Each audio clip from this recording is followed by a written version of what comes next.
Dear students के demand पर कि आप जो है केवल जो है पहले जो 5 मार्क के क्वेश्चन जिस चैप्टर से मिलते हैं और जिस टाइप के क्वेश्चन आते हैं उन्हीं को सबसे पहले आप जो है पढ़ा दीजिए और उन्हीं पे वीडियो बना दीजिए। तो स्टूडेंट्स के डिमांड पे मैंने डिसाइड किया है कि सबसे पहले उसी टाइप के क्वेश्चंस को किया जाए जहां से 5 मार्क के क्वेश्चन आते हैं। तो एक सबसे इम्पोर्टेंट टॉपिक है जहां से 5 मार्क का क्वेश्चन आता है, वो है डिटर्मिनेंट यूज करके इक्वेशन को सॉल्व करना। 3 वेरिएबल एक्स वाई जेड में लीनियर इक्वेशन दिया हो तो उसको डिटर्मिनेंट मैट्रिक्स के मेथड को यूज करके उसको सॉल्व करना। तो यही वाला क्वेश्चन मैं आपको सबसे पहले बताने जा रहा हूं, लेकिन इस क्वेश्चन को जानने के पहले कुछ टर्म जानने पड़ेंगे। तो हो सकता है कि ये वीडियो 2 में चला जाए, तो पहले देखते हैं कितने में आ पाता है। तो आपको कुछ टर्म जानना होगा। सबसे पहले क्या क्या चीजें जाननी है बारी बारी से मैं यहाँ बताने जा रहा हूं। Cofactors and minors. माइनर्स और कोफैक्टर्स क्या है ये समझ लेते हैं। जैसे सपोज कीजिए कि मैं एक मैट्रिक्स लेता हूं 3x3 का और मैं ये लिख रहा हूं एक मैट्रिक्स। सपोज किया कि ए एक मैट्रिक्स है, मैट्रिक्स ए मैंने ले लिया और ये 3x3 का मैट्रिक्स मैं ले रहा हूं। इसमें एलिमेंट से मान लीजिए 3, 5, 6, 4, 9, 8, 2, 1, 2। सपोज कीजिए कि मैं एक मैट्रिक्स ये ले लिया। इस मैट्रिक्स का माइनर और कोफैक्टर दोनों जानना है।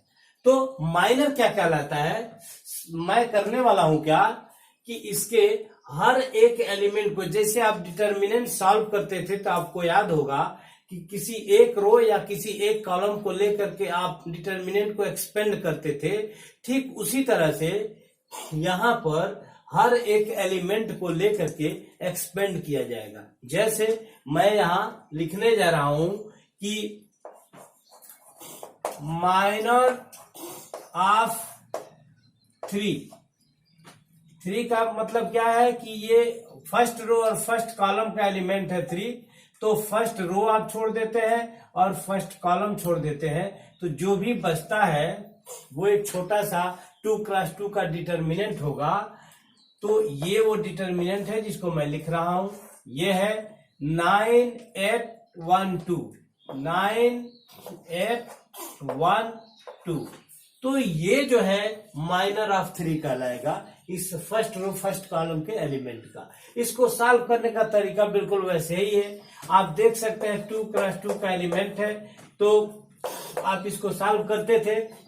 9 2 जा 18 माइनस 8 1 जा 8। तो इस तरह से आपने सॉल्व कर दिया, ये हो गया 10। ये है माइनर ऑफ 3। ठीक इसी तरह से माइनर ऑफ 5 मैं पता करने वाला हूं। तो माइनर ऑफ 5 पता करेंगे। ठीक जिस रो में है वो रो छोड़ दीजिए और जिस कॉलम में है कॉलम छोड़ दीजिए। इस 5 का माइनर मैं पता करने जा रहा हूं। तो कॉलम और रो मैंने छोड़ दिया, तो मुझे एक 2x2 का डिटर्मिनेंट मिला 4, 8, 2, 2। ये मुझे मिला। आप देख सकते हैं 5, ये जो 5 है ये इस रो में है, रो छोड़ दिया मैंने। अब 5 इस कॉलम में है, कॉलम छोड़ दिया। अब जो मुझे बचा है वो 4, 8, 2, 2। ऐसे ये डिटर्मिनेंट 2x2 का मिल गया। इसको भी सॉल्व करते हैं ऐसे ही।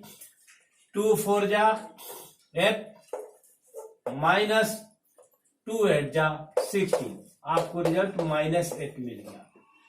अच्छा, माइनर को जो हम रिप्रेजेंट करते हैं तो कैपिटल लेटर का M का यूज करते हैं। जैसे इसको मैं लिख सकता था M11। Minor of first row first column का जो एलिमेंट है पहला, उसको ले लिया। इसको मैं लिख दूंगा M12 first row second column. अब मैं यही सिंबल यूज करने वाला हूं, M13 में लिख दूंगा। अब मैं बिल्कुल ऐसे नहीं लिखूंगा माइनर ऑफ 5, या -6 इस तरह की लैंग्वेज नहीं लिखने वाला हूं। M13 मैंने यूज कर दिया। ये क्या बताता है, फर्स्ट रो का थर्ड कॉलम का जो एलिमेंट है, फर्स्ट रो और थर्ड कॉलम का एलिमेंट ये 6 को रिप्रेजेंट करता है। तो 6 का जब मैं माइनर लिखूंगा तो क्या करूंगा, ये कॉलम और ये रो छोड़ दूंगा, मुझे मिल गया 4 9 2 1। ऐसे ही इसको सॉल्व कर लीजिए। 4 1 जा 4 -2 9 जा 18, तो आपको रिजल्ट मिल गया -14। ऐसे ही M21 माइनर ऑफ 2 1 मतलब सेकेंड रो और फर्स्ट कॉलम, ये सेकेंड रो हो गया और ये फर्स्ट कॉलम इसका हो गया, यानी कि 4 का हमको बताना है। तो ऐसे क्या हो जाएगा, इस रो को मैंने छोड़ दिया, इस कॉलम को छोड़ दिया, 5 6 1 2 5 6 1 2। इस तरह से मैं ये सॉल्व कर लिया। 5 2 जा 18, 5 2 जा 10 -6 1 जा 6। ऐसे आपने सॉल्व कर लिया। 6 1 जा 6 तो मिल गया आपको 4। तो ऐसे ही आपको बाकी माइनस आप पता कर लेंगे, तो सारे माइनस ऐसे पता किया जाता है। तो माइनस एक और निकाल दे रहा हूं M22। तो ऐसे अगर इसको आप पता करेंगे, सेकेंड रो सेकेंड कॉलम का एलिमेंट, तो सेकेंड रो सेकेंड कॉलम यानी कि 9 का माइनर पता करना है।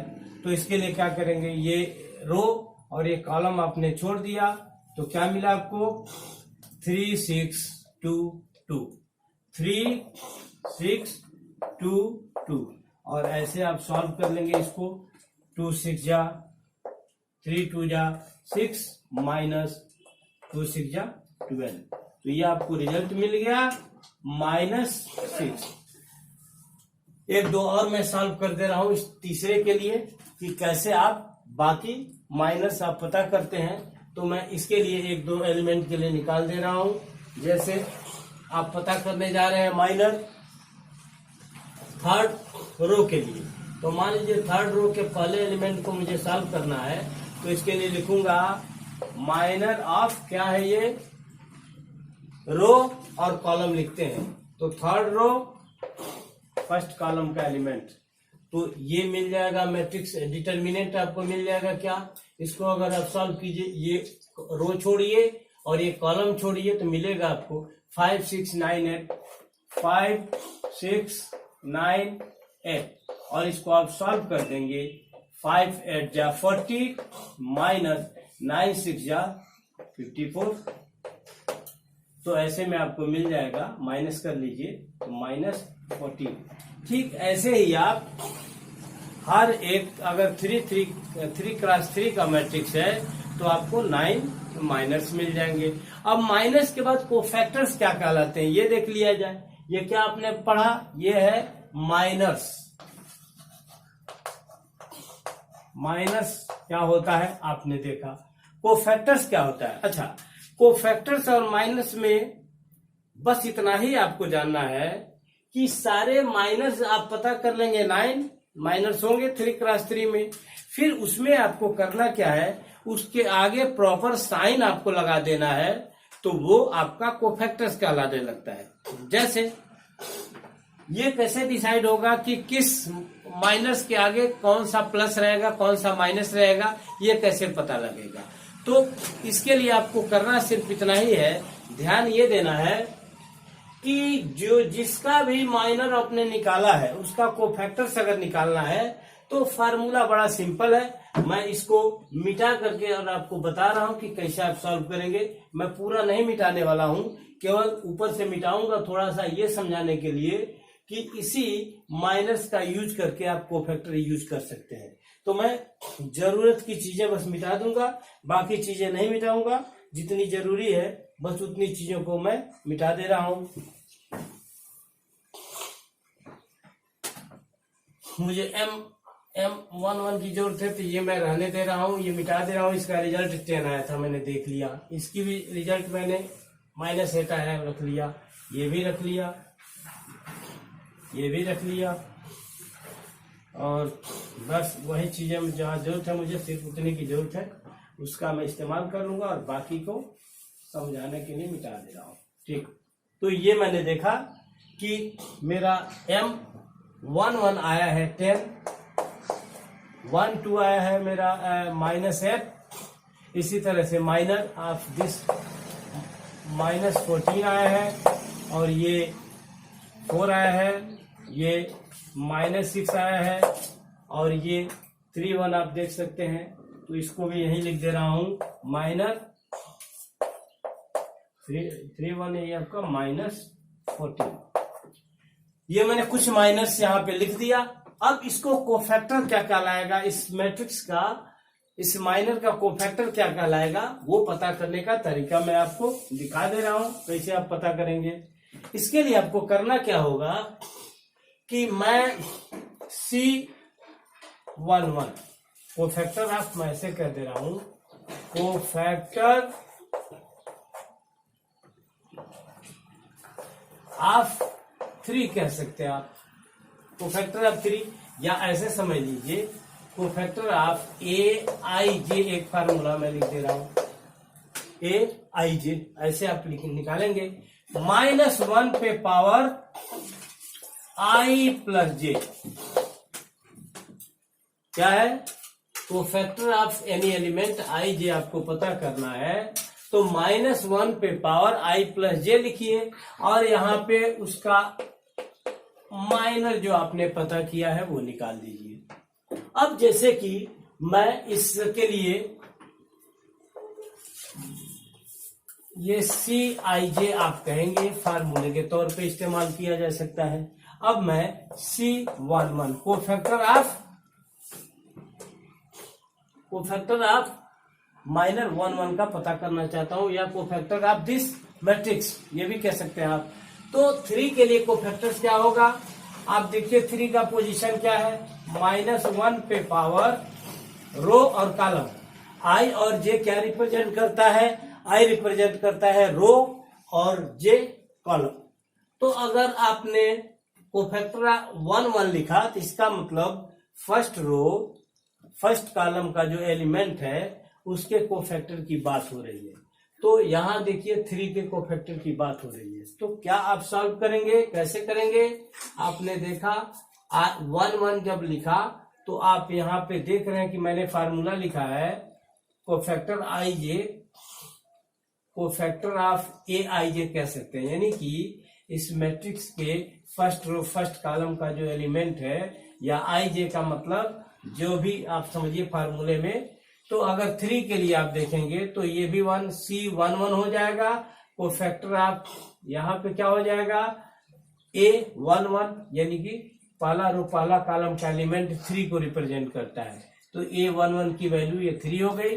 ये यहाँ पे आपको पूछ रहा है कोफैक्टर ऑफ A11 का, तो उसके लिए करना क्या है, फार्मूला -1 I प्लस J, यानी कि फर्स्ट 1 + 1 ये हो गया फर्स्ट रो फर्स्ट कॉलम, और जो भी आपने इसका माइनर निकाल के यहाँ रख लिखा हूं, मैं पहले से रखा हूं, उसको यहाँ लिख दीजिए। तो आप देखिए क्या मिल जा रहा है, इनटू है ये, क्या मिला आपको, -1 पे स्क्वायर, 1 + 1 स्क्वायर हो जाएगा। तो -1 का स्क्वायर का मतलब प्लस, तो ऐसे में ये इसका जो कोफैक्टर है वो क्या हो जाएगा, 10 रह जाएगा, क्योंकि -1 का स्क्वायर 1 होता है और वही प्लस होता है, तो 1 × 10 हो जाएगा। ठीक वही बात मैं 1 2 के लिए लिखना चाहता हूं, -1 पे पावर 1 + 2 हो गया। तो और यहाँ पे इसका माइनर जो है आप लिख लीजिए, माइनर क्या है, -8। तो ऐसे में आपको क्या मिल गया, इसका रिजल्ट क्या मिल जाएगा, -1 पे पावर 3 का -1 इंटू ये हो गया -8, मल्टीप्लाई कर लेंगे तो आपको मिल जाएगा +8, यहाँ 8 मिल जाएगा, -1 इंटू -8 प्लस मिल गया। अच्छा, ये बार बार आपको -1 पे पावर 1 + 2 1 + 3 इस तरह की चीज लिखने की जरूरत नहीं है।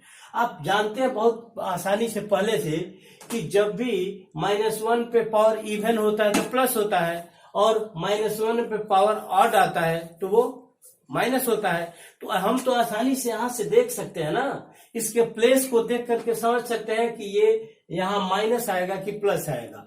तो अगला चीज हम ऐसे ही डायरेक्ट करने वाले हैं। यहाँ पे मैं आपको समझा रहा हूं कि कैसे आप कोफैक्टर को प्लस माइनस समझ जाएंगे। यहाँ देखिए, ये इसका प्लेस क्या है, 1 1, तो 1 और 1 2, यानी कि -1 पे पावर इवन, तो इवन आने के कारण ये प्लस हो जाएगा, और जो भी माइनर है उसमें 1 का मल्टीप्लाई हो जाएगा, कोफैक्टर बन जाएगा। अब जब दूसरे की बात करेंगे तो इसका प्लेस क्या है, 1 2, फर्स्ट और सेकंड कॉलम, तो 1 और +2 3, तो -1 पे पावर जब 3 करेंगे तो वो निगेटिव -1 देगा।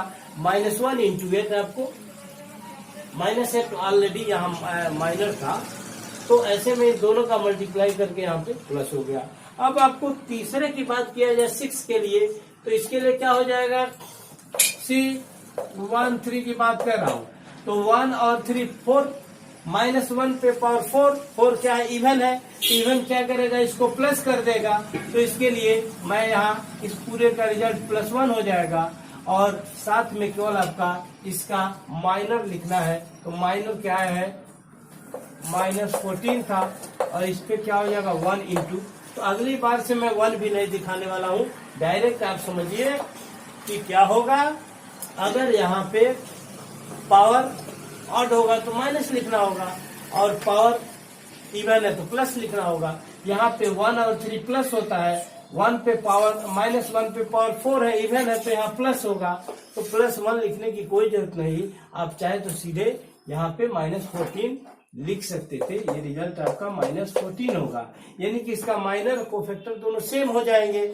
अब अगर इसकी बात किया जाए C21 की, इसकी बात किया जाए, सेकेंड रो फर्स्ट कॉलम का एलिमेंट है, इसकी अगर बात किया जाए तो देखा जाए 2 और 1 3, तो -1 पे पावर 3, यानी कि क्या हो जाएगा, ऑड है तो -1 हो जाएगा, तो -1 लिखने के बजाय मैं केवल माइनस लिख रहा हूं।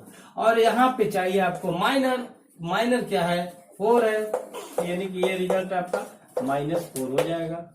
फिर अगली चीज C22 की बात कीजिए, तो माइनस ये 2 और 2 4, -1 पे पावर 4, -1 पे पावर 4 का मतलब क्या हुआ, पॉजिटिव, तो यहाँ प्लस हो जाएगा, और माइनर जो भी आप लिख लीजिए, तो -6 यहाँ है, तो 1 इंटू -6 लिखने की कोई जरूरत नहीं है, सीधे -6 आपको लिख देना है।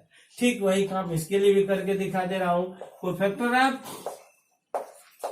ये क्या बताता है, थर्ड रो का फर्स्ट कॉलम का एलिमेंट पहला एलिमेंट है, तो ऐसे में इसका क्या हो जाएगा, 3 और 1 4, 4 -1 पे पावर 4 का मतलब क्या हो गया, इवन, और ये -1 पे इवन पावर का मतलब आपको पॉजिटिव आनी है, प्लस मिल गया आपको, और जब प्लस मिल गया तो यहाँ पर केवल आपको इसका माइनर रख देना है, -14 इसका माइनर हो गया, रिजल्ट आपका यही कोफैक्टर से भी हो जाएगा 3 1 का। ठीक इसी तरह से आप बाकी का भी 9 एलिमेंट होते हैं, और हर एक एलिमेंट का आप कोफैक्टर निकाल सकते हैं। तो ये क्या था आपका कोफैक्टर्स। कोफैक्टर्स कैसे पता करेंगे, और माइनर के लिए ऑलरेडी अभी थोड़ी देर पहले मैं बता चुका हूं, तो इस तरह से आप किसी क्वेश्चन का कोफैक्टर और माइनर पता करते हैं। ये कोफैक्टर स्टूडेंट्स, जो दूसरी इंपॉर्टेंट टॉपिक है वो ये है प्रोडक्ट ऑफ मैट्रिसेस। अगर आपको 5 मार्क का क्वेश्चन सॉल्व करना है तो इन छोटे छोटे टॉपिक को आपको जानना होगा। तो पहला तो मैंने कोफैक्टर्स और माइनस बता दिया था, अब मैं आपको प्रोडक्ट ऑफ मैट्रिसेस बताने वाला हूँ। हाँ, एक और चीज, प्रोडक्ट ऑफ मैट्रिसेस पहले एक छोटी सी चीज समझा दूं। सपोज कीजिए कि आपके पास एक मैट्रिक्स है 3x3 या 3 रो और 3 कॉलम है, तो उसका ऑर्डर 3x3 है। सपोज कीजिए एक मैट्रिक्स है और मैं एलिमेंट लिख दे रहा हूं, मान लीजिए 1 2 3 है, 4 3 2 है, 1 2 1 है। सपोज कीजिए कि ऐसे एक मैट्रिक्स आपके पास है और इस मैट्रिक्स में किसी एक नंबर का मल्टीप्लाई करना हो।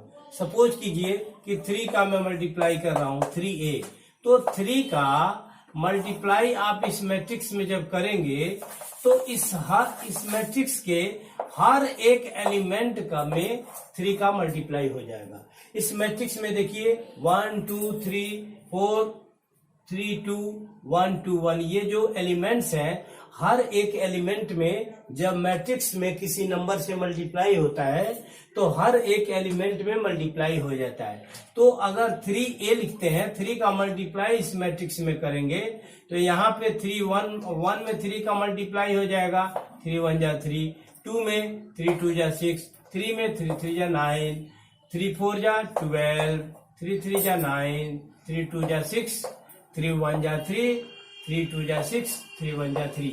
तो जब ये मल्टीप्लाई होता है तो हर एक एलिमेंट में मल्टीप्लाई हो जाता है जब किसी नंबर से मैट्रिक्स में मल्टीप्लाई होता है। तो अगली चीज हमको बताना है multiplication of product of 2 matrices.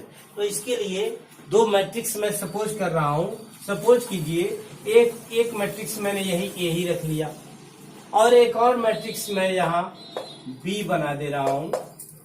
हाँ, 2 मैट्रिक्स के मल्टीप्लाई के लिए सबसे जो जरूरी चीज है वो ये है कि A और B में अगर आप मल्टीप्लाई करने जा रहे हैं तो A में जितने एलिमेंट इसके रो में है, ध्यान से देखिए 1 2 3, ठीक उतनी ही कॉलम दूसरे मैट्रिक्स में होनी चाहिए, तभी मल्टीप्लाई पॉसिबल है। क्यों?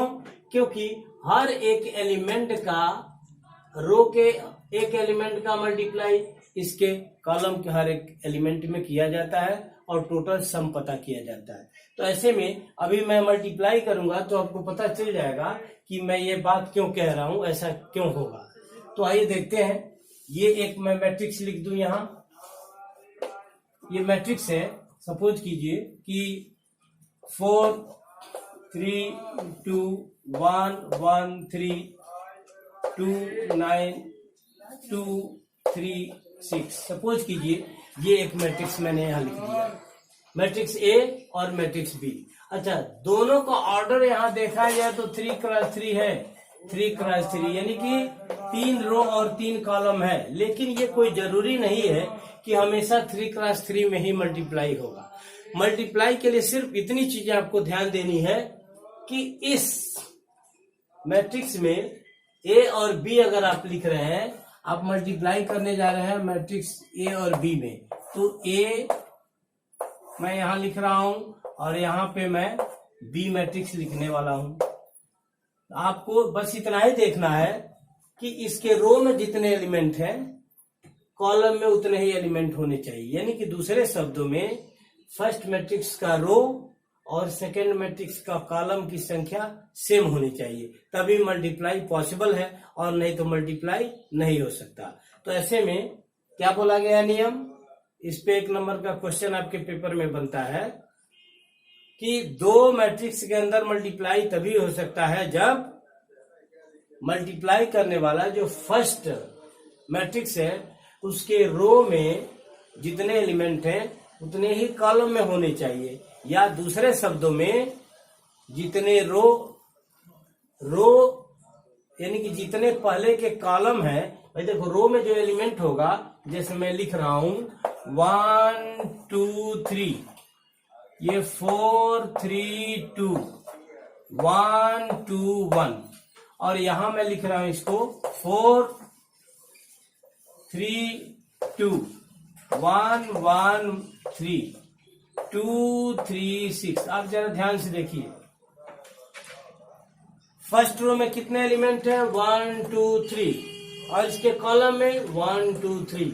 यानी कि दूसरे शब्दों में आप ये भी समझ सकते हैं कि इसमें 3 कॉलम है और इसमें ऐसे देखेंगे तो 3 रो है।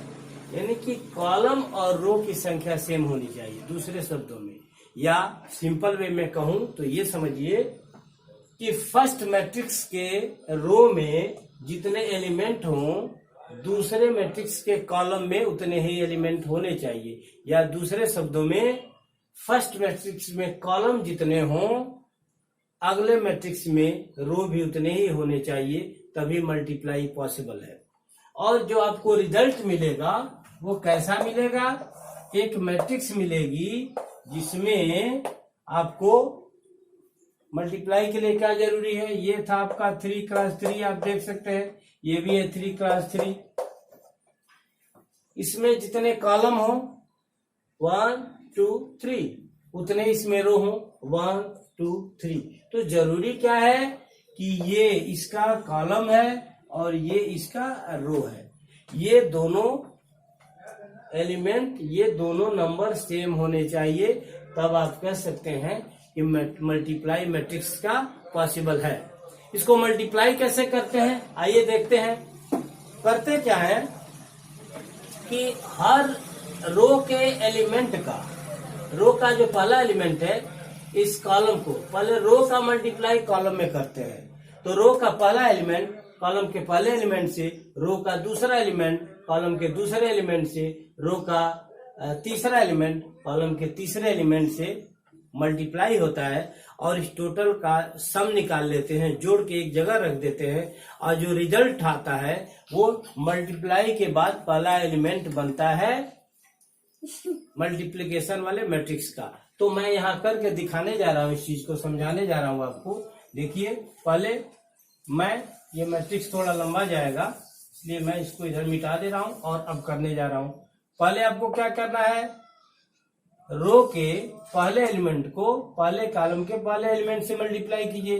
तो 1 का 4 में क्या हो जाएगा 1 into 4, फिर प्लस, अब रो का दूसरा एलिमेंट कॉलम के दूसरे एलिमेंट से 2 1 जा,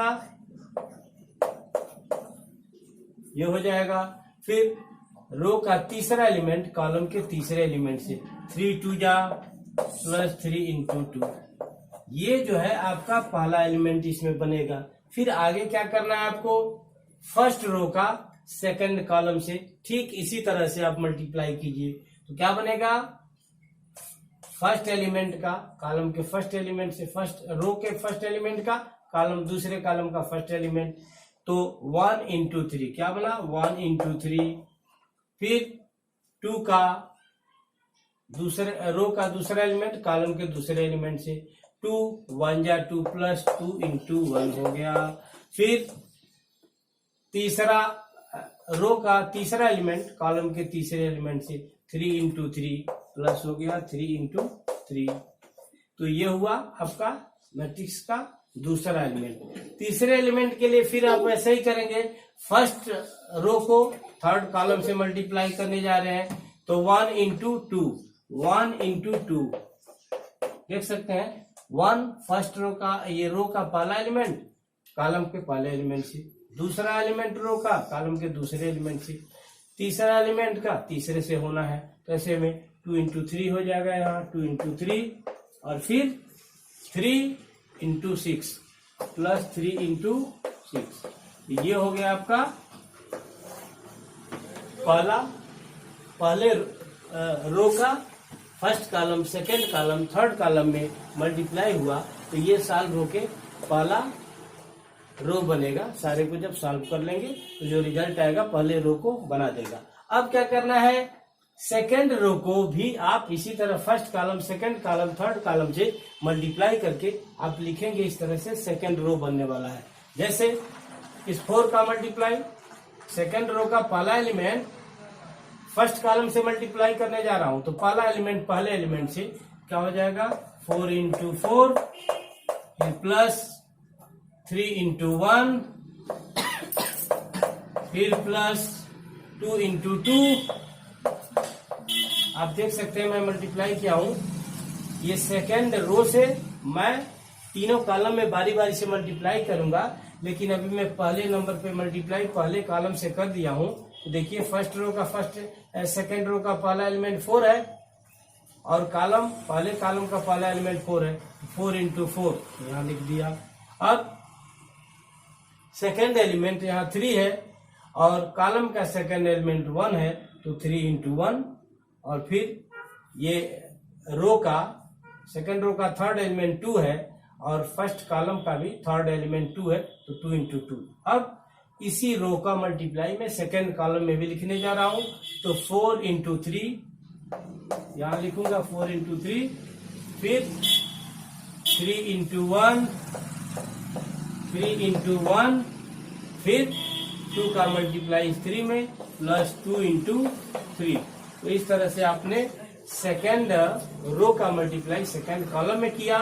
अब सेकेंड रो का मल्टीप्लाई थर्ड कॉलम में करने जा रहा हूं, तो 4 into 2 फर्स्ट का multiply 4 into 2 plus 3 into 3 second element का सेकेंड एलिमेंट से प्लस थर्ड से 3 into 6, नहीं 2 into 6 है, तो 2 into 6।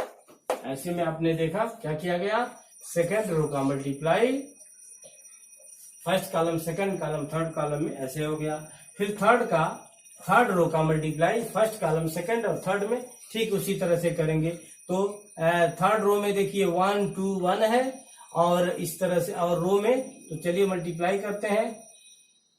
थर्ड रो का फर्स्ट एलिमेंट, फर्स्ट रो का फर्स्ट एलिमेंट, थर्ड रो का सेकंड, फर्स्ट रो का सेकंड एलिमेंट, फर्स्ट कॉलम का सेकंड एलिमेंट, और थर्ड रो का थर्ड एलिमेंट, कॉलम का थर्ड एलिमेंट। तो ऐसे में 1 into 4 क्या होगा, 1 into 4 plus 2 into 1, 2 into 1 plus 1 into 2, 1 into 2। इस तरह से आपने देखा कि थर्ड रो का मल्टीप्लाई फर्स्ट कॉलम में हो गया। फिर थर्ड रो का मल्टीप्लाई आप सेकंड कॉलम में करने जा रहे हैं, 1 into 3, 1 into 3 plus 2 into 1, 2 into 1 plus 1 into 3, 1 into 3। इस तरह हो गया। फिर थर्ड रो का मल्टीप्लाई में थर्ड कॉलम में करने जा रहा हूं, 1 into 2, 1 into 2 और 2 into 3 प्लस 2 into 3 और फिर 1 into 6 प्लस 1 into 6।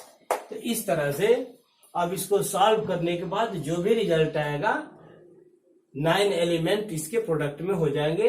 इसका ऑर्डर कैसे लिखते हैं आप, इसका रो जो ऑर्डर बनेगा वो कितना बनेगा, फर्स्ट मैट्रिक्स का रो और सेकंड मैट्रिक्स का कॉलम को अगर आप यहां लिख देते हैं तो अपने आप आपको पता चल जाएगा कि जो हमारा मैट्रिक्स बनने वाला है वो किस ऑर्डर का होगा। उसमें क्या किया आपने, फर्स्ट मैट्रिक्स का रो और सेकंड मैट्रिक्स के कॉलम को आपने यहां लिख दिया, तो मिलने वाला जो मैट्रिक्स होगा उसका आप ऑर्डर पहले ही लिख सकते हैं।